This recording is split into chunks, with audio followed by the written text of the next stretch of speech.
Hoje, na última aula, nós trabalhamos sobre o pensamento de Friedrich Nietzsche. Mostramos que Nietzsche ele é um filósofo do século XIX, que em certa medida ele rompe com a proposta hegeliana de pensar a arte, pensar conceitualmente a arte a partir da história, né? Hegel pensa a história como um atributo fundamental para se pensar os conceitos, uma vez que o que interessa para Hegel é a história da filosofia. O que interessa para Hegel é pensar a história no sentido, como posso dizer, é pensar a história no sentido filosófico, né?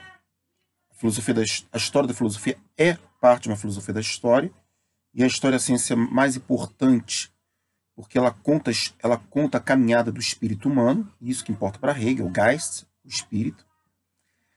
Vimos que isso vai ser, que o Schopenhauer ele vai romper com esse modelo de ele vai também ser um filósofo, podemos dizer com certa medida neo-kantiano, ou seja, que responde ao problema da coisa em si, levantada por Kant, tal como Hegel, só que Hegel vai responder a coisa em si a partir do problema da história. E Schopenhauer ele vai levantar um conceito metafísico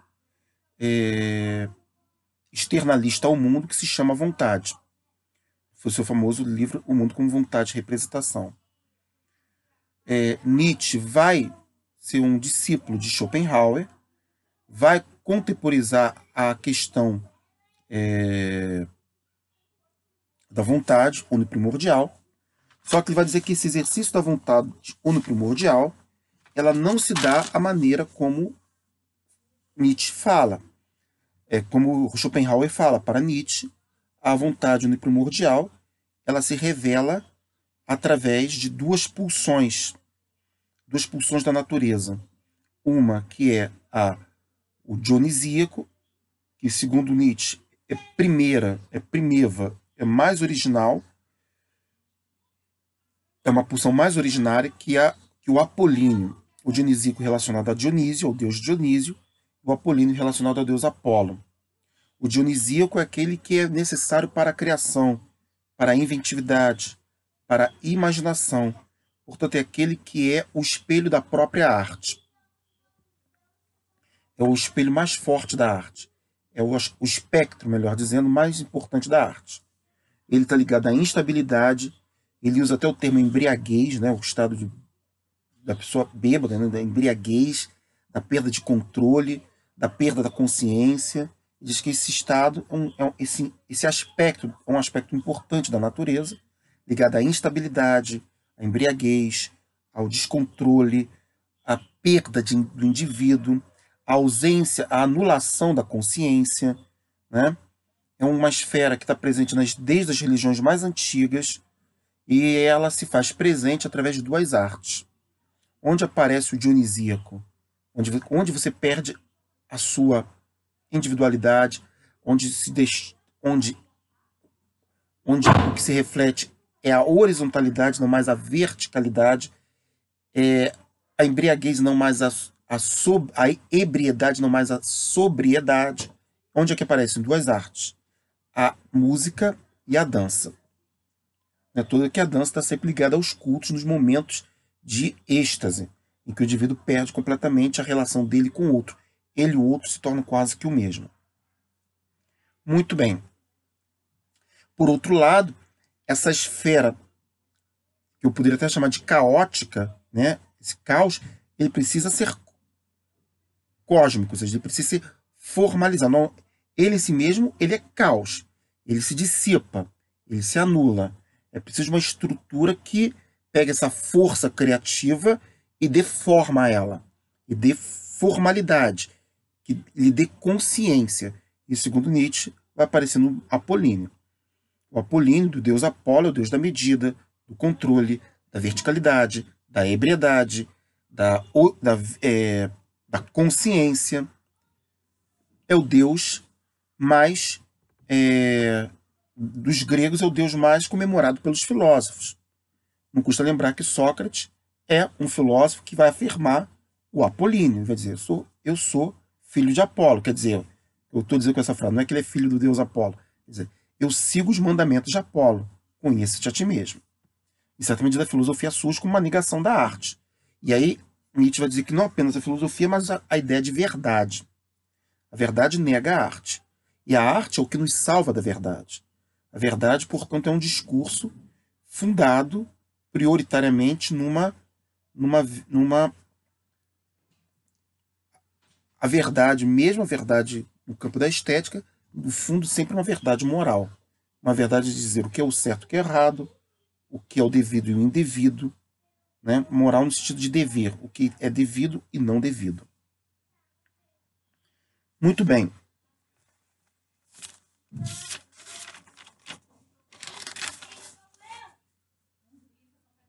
Nós hoje vamos começar a falar de um outro autor do século XX, Martin Heidegger. Heidegger é provavelmente o filósofo mais importante do século XX.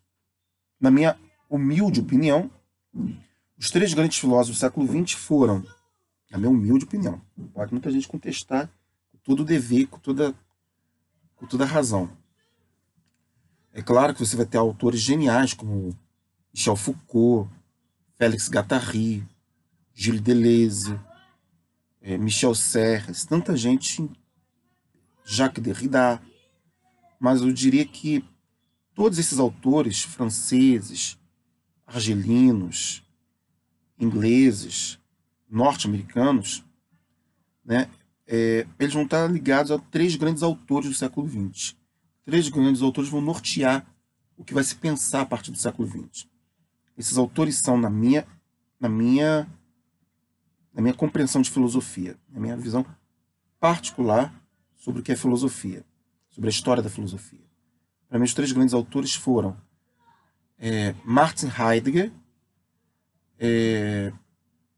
Ludwig Wittgenstein e Theodor Adorno. Para mim, foram os três grandes nomes. Tudo vai ser produzido ali, vai ter alguma referência a esses três nomes. Martin Heidegger, Martin Heidegger, o problema do ser, a retomada da ontologia, Wittgenstein, a questão da linguagem, e Adorno e o problema, a nova reformulação do conceito de alienação, que ele retira ali do marxismo e que ele vai introduzir para toda a esfera da cultura. Acho que esses três autores são chaves. No fundo, se você ler tudo, está muito entranhado dos três autores, às vezes mais de um do que de outro, ou misturados, mas sempre eles estão tecendo essa teia. Tá? Bem, o Heidegger, que é o que nos interessa hoje, nascido em 1889, falecido em 1976, um filósofo alemão, já nascido na Alemanha unificada, portanto, filósofo alemão, 1889, a Alemanha se unificou em 1871. Heidegger, ele é considerado talvez o maior filósofo do século XX. Eu tendo a concordar com ele. Apesar de todos os problemas da sua vida pessoal, não vou entrar no mérito aqui, muito discutidas pela filosofia, muito discutidas pela biografia, sobre a sua biografia, é notória a sua genialidade. E no que diz respeito a Heidegger, a sua grande obra, ele escreveu uma grande obra de filosofia em 1927, aos 38 anos, que foi Ser e Tempo. Ser e Tempo. Ser e Tempo é uma obra de gênio. E todas as suas obras, no fundo, todas elas descambam, todas elas, no fundo, constituem uma reflexão sobre aquilo que é a grande reflexão de Ser e Tempo. Como o próprio nome diz, a articulação da noção de ser no tempo que constitui o mundo. E essa grande articulação, que é a noção de ser no tempo que constitui o mundo, dá-se através de uma entidade específica, que ele denomina, em alemão, Dasein. Dasein é uma palavra complexa, complicada para traduzir para o português. Mas eu já tive um aluno alemão, e fazendo intercâmbio no Brasil, um aluno de ensino médio, 16 anos, então é a melhor forma de perguntar para alguém que está com a língua no seu frescor de juventude é um jovem alemão. Eu falei, o que significa Dasein? Ele falou, Dasein é existência. Né? Ele traduziu assim, sem saber quem era Heidegger, que é um menino, um garoto de 14 anos. Dasein é existência.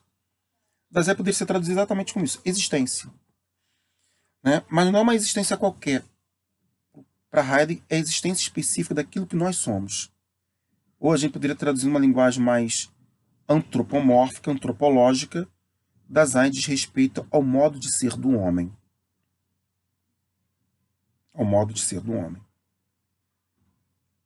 E é esse modo de ser que pode, segundo Heidegger, que permite, que viabiliza a compreensão da noção mais profunda de tudo, que é a compreensão do que é ser. E para Heidegger, tudo gira em torno do problema do ser, incluindo o problema da esfera da arte. Ele escreve uma obra sobre a arte, que é a origem da obra de arte. Vocês vão percebendo, na medida que eu vou apresentando o texto, como Heidegger ele pensa a arte no sentido ontológico, ou seja, ele vai problematizando a questão do ser, no caso, o que é o ser da arte. Novamente, aquele nosso velho esquema, vou lendo e vou explicando. Em A Origem da Obra de Arte, Heidegger identifica na chamada Morte da Arte, que ele é um filósofo do século XX, um problema histórico mais profundo do pensamento ocidental. Heidegger recomeça delineando todo o caminho prévio. A obra de arte é resultado e objeto de uma ciência estética dirigida ao que nos afeta sensivelmente. Ou seja, Heidegger ele começa analisando a arte no seu sentido etimológico mesmo, observando seus elementos mais esperáveis. O que é a obra de arte? A obra de arte hoje está delineada a partir de uma ciência, a estética. Ok, isso não é Heidegger. Isso é Heidegger lembrando quem? Alexander Baumgarten. Lembrando quem? Kant. Lembrando os primeiros estetos, os primeiros filósofos que desenvolveram a estética como uma ciência cuja propriedade é o entendimento da obra de arte. E a estética vai dizer que a estética é uma ciência que se coloca sobre, que se debruça naquilo que é dirigido ao que nos afeta sensivelmente. Por isso a palavra estética vem lá do grego, né? Aesthesis, sensação. E aí, Heidegger está trabalhando Baumgarten, ele sempre fala, ele lida sempre com o mesmo, parece trazer sempre o óbvio. E é nesse óbvio, nessa teia comum, desse senso comum, nesse estilo bem aristotélico, ele vai extrair as pérolas que ele vai dizer. Tá? A obra de arte relacionar-se-ia com os estados psicológicos do homem, seus sentimentos, seu gosto, sua sensibilidade.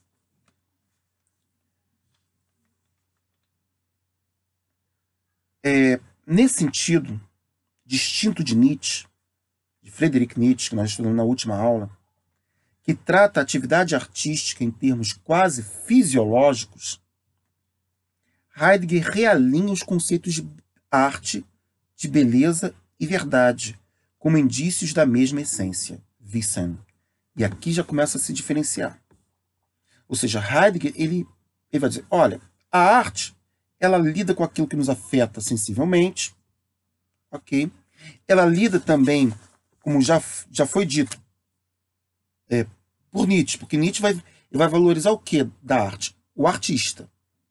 Para Nietzsche, o elemento mais importante da arte não é a obra de arte, é o artista. Isso é interessante, porque pensa a arte, o objeto que é arte. Você tem autores que vão pensar a obra de arte a partir do ponto de vista do criador, a partir do ponto de vista da própria obra, a partir do ponto de vista do fruidor, do espectador. Exemplo. Quando você lê Kant falando do belo e do sublime, ele não está pensando do ponto de vista de quem cria. Ele está pensando do ponto de vista de quem sofre a rebarba da experiência estética, do fruidor, do espectador. Né? O belo é o belo daquele que nota a beleza na coisa bela. De forma universal, sem conceito. Ou seja, ele está analisando o ponto de vista do observador. Quando você pega um Hegel dizendo que não importa para ele tanto a esfera do gênio criador, nem daquele que frui, mas sim a esfera da própria humanidade, com o papel daquela obra na humanidade, e está pensando a obra de arte a partir da obra, da própria peça, como símbolo, né, como representação de um momento histórico. Ou seja, nessa tríade que envolve a obra de arte. O receptor vê muito Kant pensando nesses termos. A obra de arte sendo pensada por Hegel. E quando você pega o Nietzsche, e mesmo Kant falando do gênio criador, mas principalmente o Nietzsche dando importância ao artista, dizendo que o dionisíaco e o apolíneo são estados mais que psicológicos, são estados fisiológicos. Por isso que eu frisei a questão da ebriedade, da sobriedade, são estados fisiológicos. É como se o seu corpo é afetado, o seu sistema nervoso está afetado. Ou seja, ele pensa o corpo desse artista que vai, a partir desse corpo, produzir a obra de arte, ele está pensando a partir do artista. Heidegger está dizendo, olha, a questão aqui não é nem o artista, nem o público e nem a obra. A questão é a relação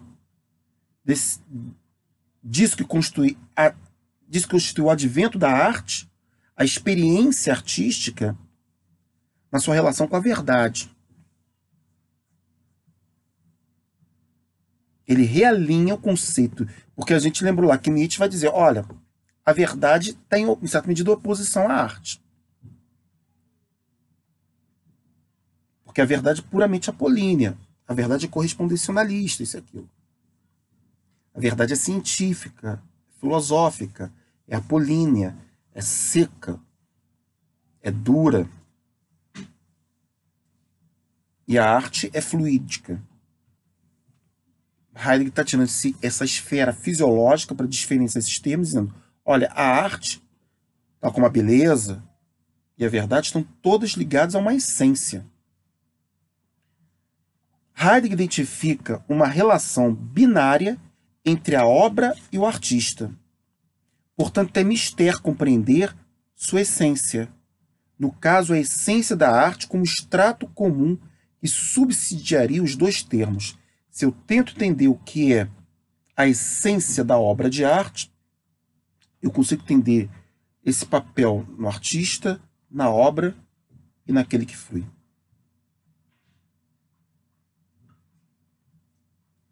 Há, contudo, um círculo lógico em que Heidegger propositalmente se instala.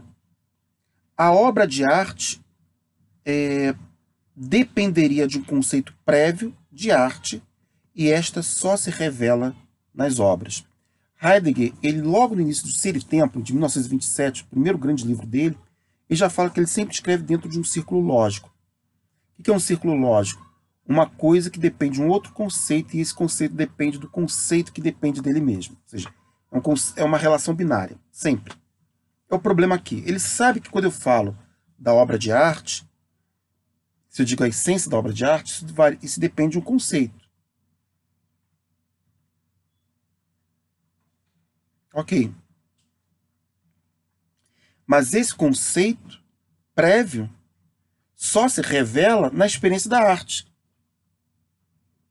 Só que você diz, a experiência a partir do próprio conceito. Ele diz, há uma relação binária mesmo. Há um círculo lógico mesmo. Porque no fundo você está dizendo, olha, não é por uma relação puramente efetiva, chama uma relação efetiva, por uma relação causal, de causa e efeito, que você vai entender as coisas. Originariamente, as relações não são de causa e efeito. Originariamente, a causa eficiente, o que vem antes de que, não funciona aqui. As coisas se dão conjuntamente. A experiência que constitui a obra de arte já aponta para essa essência, e essa essência só é possível a partir dessa experiência. Isso é o que ocorre originariamente. Ocorre originariamente os dois. Tentar apontar o ovo e a galinha nesse caso, brincando aqui com as palavras, tentar entender, é o dilema do ovo e da galinha. Você não vai saber quem começa primeiro. Porque não há originariamente o primeiro. Há originariamente os dois. Conceito e realização, essência e existência se alinham na mesma moeda. Tá? A obra de arte é, portanto, uma coisa, em última instância, um ente. E ente constitui tudo aquilo que pode ser dito. Isso é importante falar. Ele começa então a analisar o que é obra de arte. O que é a Mona Lisa? De Michelangelo. De Leonardo da Vinci, desculpe. O Davi de Michelangelo. O Grito de Mantes. O que é uma obra de arte? Uma obra de arte é uma coisa. Mas uma obra de arte é uma coisa. Tal como o copo é uma coisa, tal como o livro é uma coisa, tal como uma pessoa, de alguma forma, é uma coisa. O que é uma coisa? Coisa é um tipo de ente.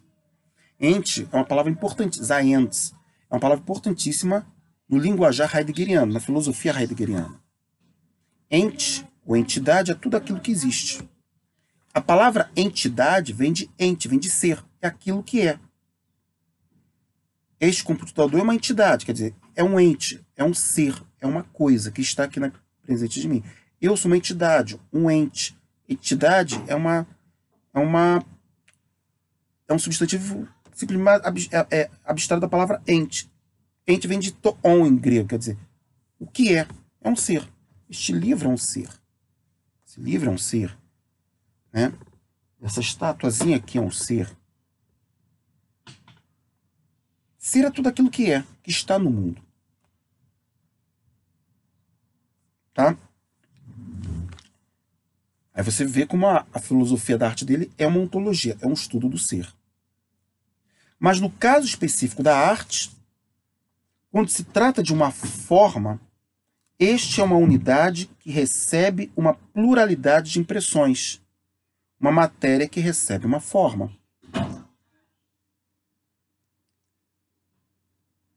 Heidegger mostra que esse par matéria-forma, tão caro às artes plásticas, é prévio às artes.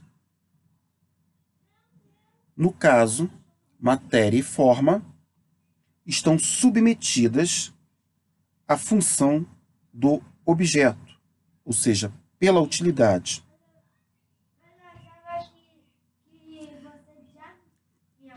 Uma coisa que é importante quando a gente fala de matéria, eu falo da relação de matéria e forma.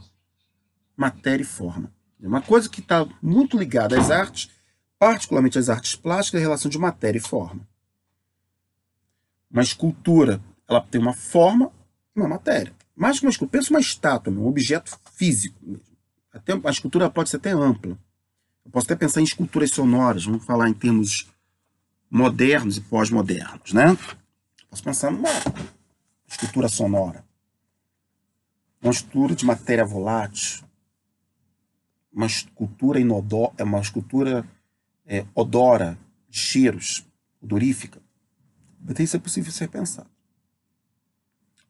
Vamos pensar então numa estátua, um objeto muito identificável, né? Há um conceito muito claro na filosofia, nas artes, que é matéria e forma. Só que esse conceito de matéria e forma não é um conceito propriamente das artes, é um conceito da filosofia, mais especificamente da física aristotélica. Se lembram lá de física, vamos lembrar lá da matéria de Aristóteles. Tudo é feito de matéria e forma. Ilê e eidos, matéria e forma.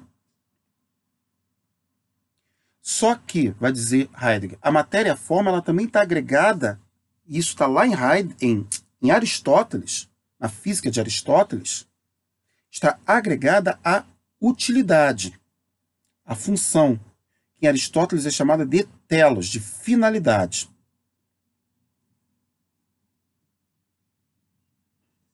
A forma de uma chave é apropriada para abrir tal porta. A sua forma ela é indiciada, ela é indicada, ela é apropriada, ela é de acordo com a sua função, a sua utilidade. E quando eu falo de utilidades e funções, eu estou falando de algo que é resultado da fabricação humana.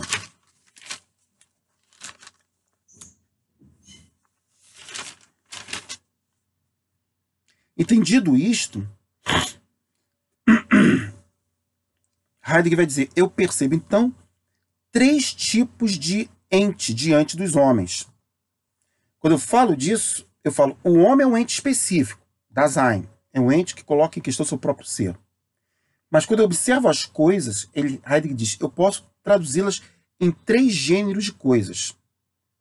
É melhor, em 3 gêneros de entes, para usar uma palavra mais abstrata. 3 entes específicos. 3 entidades específicas. 3 tipos de seres específicos, para se entender. Que seres são esses?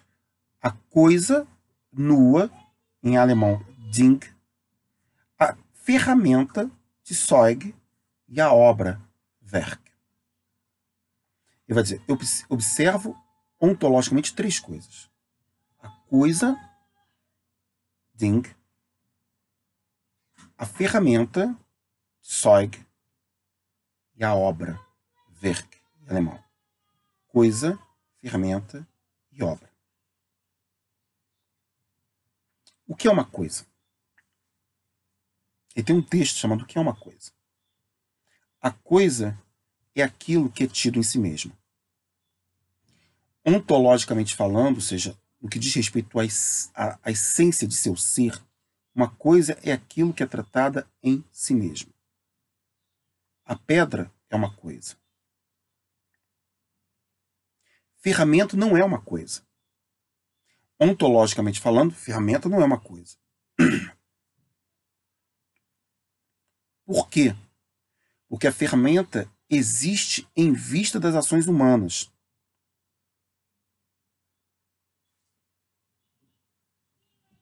Ela existe em vista das ações humanas. E basta apenas estar em vista das ações humanas? Não. Quando eu digo que algo é uma ferramenta, um instrumento de Zeug, eu estou dizendo que, ou seja, ela é em vista das ações humanas, e ao estar em vista das ações humanas, a sua existência é esquecida no momento em que ela é utilizada. Isso é a grande sacada do Heidegger. Para o Heidegger, a coisa é reconhecida, digamos assim, vou tentar sair do heideggerianismo por uma linguagem mais palatável com o aluno, a coisa ela é reconhecida como tal. Quando digo que uma coisa está se constituindo uma ferramenta, quando digo que algo aqui se constitui como uma ferramenta, ele não é mais a maneira de uma coisa. Ele é a maneira de um tipo de ser cuja existência é esquecida pela confiabilidade que depositamos nela no seu uso. Como assim?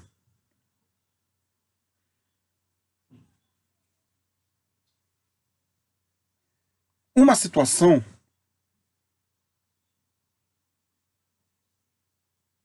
é quando eu olho uma pedra.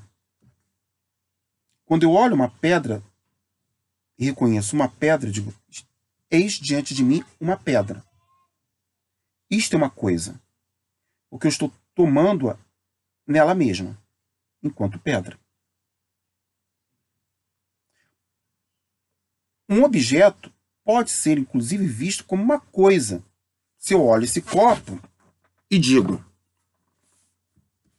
eis diante de mim um copo. Ele está sendo tomado como uma coisa, o copo. Mas é diferente quando eu pego esse copo e começo a beber.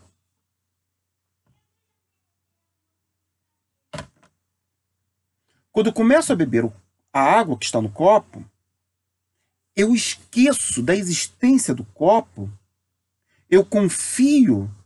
Ele fala, há uma relação, começa a se fundar uma confiabilidade tal no copo, em que eu confio na forma e na matéria do copo, por isso a ideia da forma e da matéria. Eu confio na forma e na matéria do copo, eu confio que a forma do copo e a matéria que é constituída do copo me permitem esquecê-lo para fazer uso dele. Fazer uso dele significa, em outras palavras, não mais relacionar com ele como uma coisa, mas sim como uma ferramenta.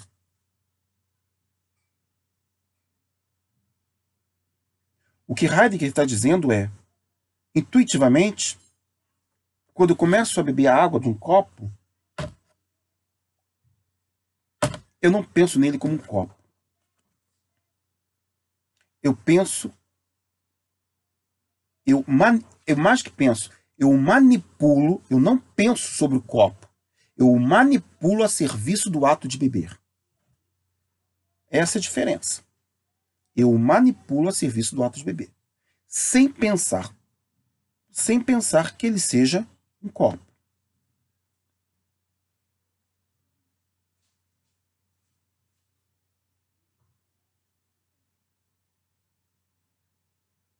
Sem pensar que ele seja um copo.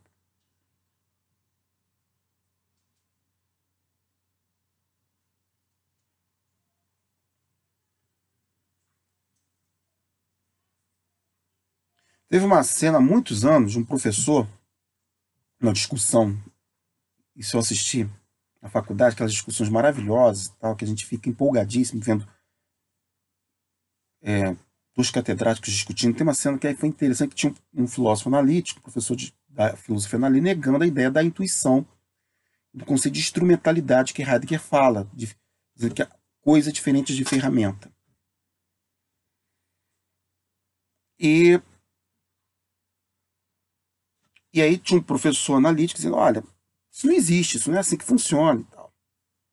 É esse professor que defende a teoria heideggeriana e fala assim, olha, preciso jogar, ele pega, faz exatamente isso. Eu preciso jogar esse papelzinho na lata do lixo.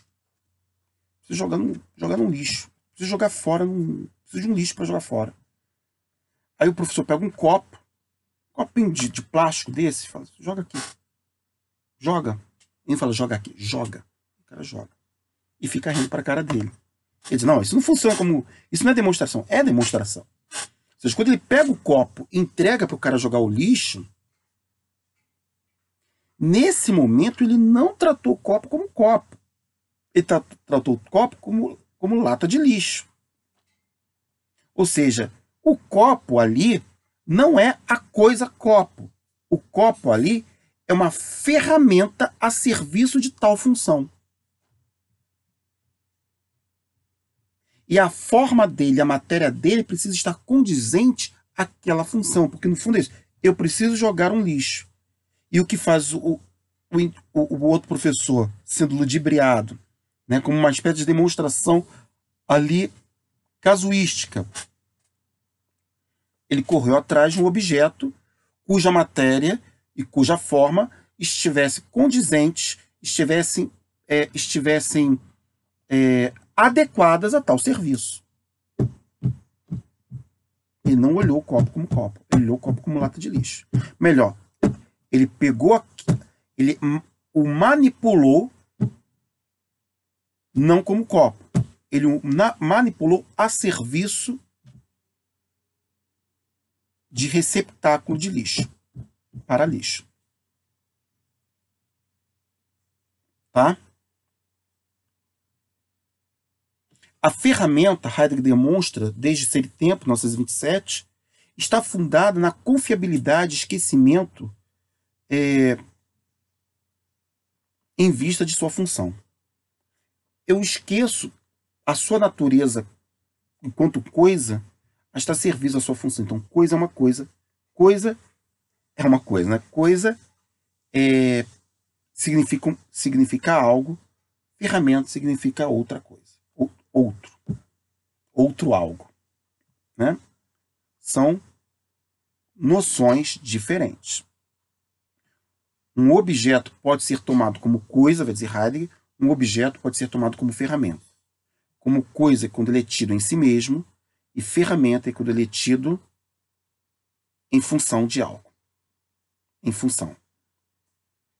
Em si mesmo, coisa. Em função, ferramenta. E a obra, Werk? Werk extremamente encontra uma espécie de... Ele vai dizer, a obra, nesse caso a obra de arte está nesse lugar, encontra uma espécie de...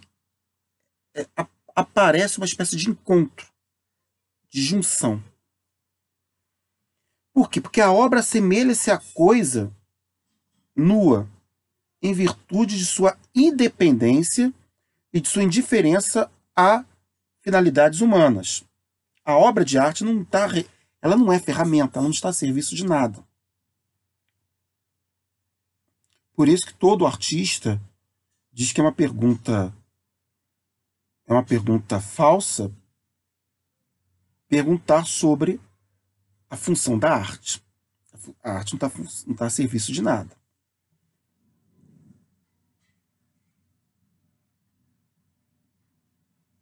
Mas a obra de arte, por ser obra de arte, ela é fabricada pela mão do homem. De uma certa forma,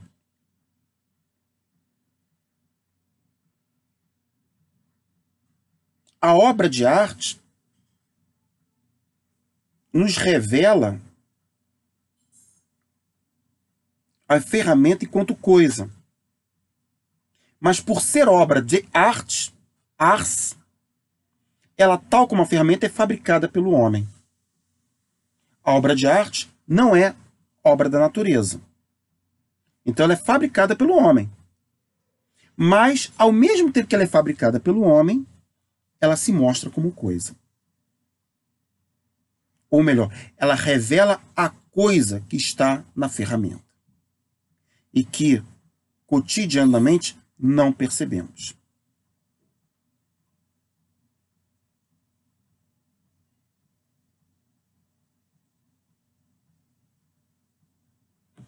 Quando o Duchamp, famoso artista radical ali da escola do dadaísmo, no início do século XX, faz a famosa peça Fonte, ele pega um mictório, inverte o mictório, a posição do mictório, e a água volta, né? Tem aquela, em vez de sair, ela volta, e por isso o título é Fonte, o retorno, né? Quando você olha ali a fonte, o mictório, né? Não mais como mictório, mas assim como fonte, essa obra, ela se torna uma obra de arte. Por quê? Porque ela não é apenas, ela faz o papel de... Ela realmente tem um papel muito interessante, que é revelar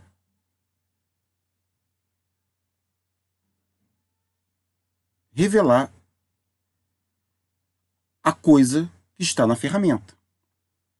O mictório é uma ferramenta? É uma peça que é colocada em banheiros masculinos para que os homens façam suas necessidades, para que os homens vão lá e urinem, né? Isso é um mictório. Ele está situado em tal lugar, tal como uma privada, tal como uma pia, tal como qualquer coisa, sem você pensar sobre o que eles são.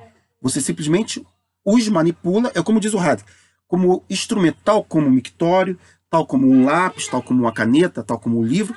Você não pensa neles enquanto tais. Você os manipula a serviço de uma função. A função de quem entra no banheiro, ou seja, um indivíduo, um homem entra no banheiro com vontade de fazer xixi. E o que ele vai fazer? Ele usa o mictório. Ponto. Ele não olha para o mictório, ele não pensa no mictório, ele não analisa o mictório, ele simplesmente o manipula a serviço de uma determinada finalidade. O mictório, vou usar um termo aqui bem heideggeriano, o mictório desaparece na frente dessa pessoa. Ele está a serviço. Tal como o copo desaparece para mim quando eu estou bebendo água. Ele desaparece. O talher desaparece quando eu estou comendo. Ah, isso aqui é um talher, vou comer. Não, você não pensa assim, você simplesmente come. Ou seja, a peça está a serviço da engrenagem. Ou seja, ela está a serviço de uma engrenagem, que é comer, no caso do talher. Que é urinar, no caso do mictório. Que é beber água. Agora, quando o Duchamp pega o mictório, inverte, coloca num museu, que é o que ele fez, ele faz com que você olhe para ele. Ele faz com que aquela peça, aquele instrumento, seja notado.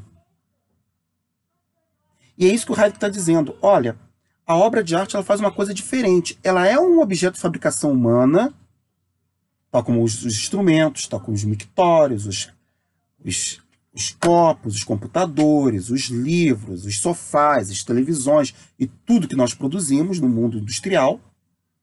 Só que tem uma diferença. E que diferença é essa? Esse objeto, ele é revelado não como ferramenta, ele é revelado como coisa. Tanto que quando alguém vai para um museu de arte moderna, diz assim, pô, para que botou um mictório no meio da... Qual o valor que tem de colocar um mictório no meio do salão? A resposta é assim, é você notar. É você notar que é um mictório, como fez o Duchamp. Ou você notar que há um copo. É você notar a coisa. É você tirar, é você desnaturalizar, desabituar. É você criar eu vou inventar uma palavra aqui. É você criar um deshábito. É tirar o hábito. Né? É desabituar. Tá? A obra de arte revela, contudo, o ser da ferramenta. Ou seja, é isso que eu falei. Parece o mictório, parece o copo, parece a coisa como coisa, não como mais instrumento. Enquanto pensamento esquecido por nós em seu uso. A arte está, portanto, dedicada à essência, portanto, à verdade do ente. Portanto, a arte é uma revelação da verdade. Ela, no fundo, ao fazer esse caminho de romper com os nossos hábitos, de romper com o cotidiano, de romper com a instrumentalidade das coisas, a arte faz uma coisa incrível. Ela revela, ela tem uma relação profunda com a verdade. O que, nesse sentido, você percebe que Heidegger está se colocando bem em oposição a Nietzsche.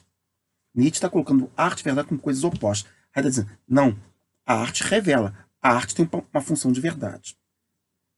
Só que tem uma diferença. A maneira como Heidegger entende verdade. Heidegger ele vai dizer que verdade, e isso, vamos ficar por hoje aqui em Heidegger, a gente vai continuar na próxima aula, próxima semana, sobre Heidegger ainda, né, fechar Heidegger. Para Heidegger, o ser, a verdade não é meramente adequação. Porque geralmente, quando a gente pensa a palavra verdade, isso é verdadeiro. Até mesmo um religioso pode dizer, esse fato bíblico é verdadeiro. Quando ele diz isso, ele está dizendo que isso que está sendo contado na Bíblia é verdadeiro. Ele está pensando a verdade por correspondência ou adequação. O que é correspondência ou adequação? Aquilo que eu estou dizendo corresponde a um fato. Se eu digo, este copo, eu tenho na minha mão um copo, essa frase, esse enunciado é verdadeiro porque esse enunciado corresponde ao fato de que há um copo na minha mão. Se eu dissesse, não há um copo na minha mão, este enunciado seria falso. Porque ele não corresponde ao fato, que é um copo na minha mão. Só que Heidegger vai dizer que essa forma de pensar a verdade é uma forma muito recente. Inclusive uma forma que surge muito a partir do cristianismo. O pensamento grego, a noção de aletheia, de verdade grega, não é o conceito de verdade como correspondência, propriamente. A noção de verdade grega, a aletheia, que aparece lá em Parmênides, é no sentido de desvelar. Desvelar no sentido de tirar o véu, de desnudar, de tirar as camadas de aparência. E nesse sentido, quando a arte coloca um mictório ou um extintor de incêndio que também já foi feito no meio da sala, e você diz, para que eu estou vendo esse extintor? Ele desvela para você um extintor. Ou seja, ele traz à luz algo que você cotidianamente não percebe. Não é à toa que a palavra aletheia, vai mostrar o Heidegger lá muito bem, tem a ver com a negação. Lete é o famoso rio Lete, o rio do esquecimento grego. Como diz lá o Platão, as almas, quando chegam ao mundo, atravessam o rio. Isso está na mitologia grega. Atravessa o rio Lete, o rio do esquecimento, e elas esquecem.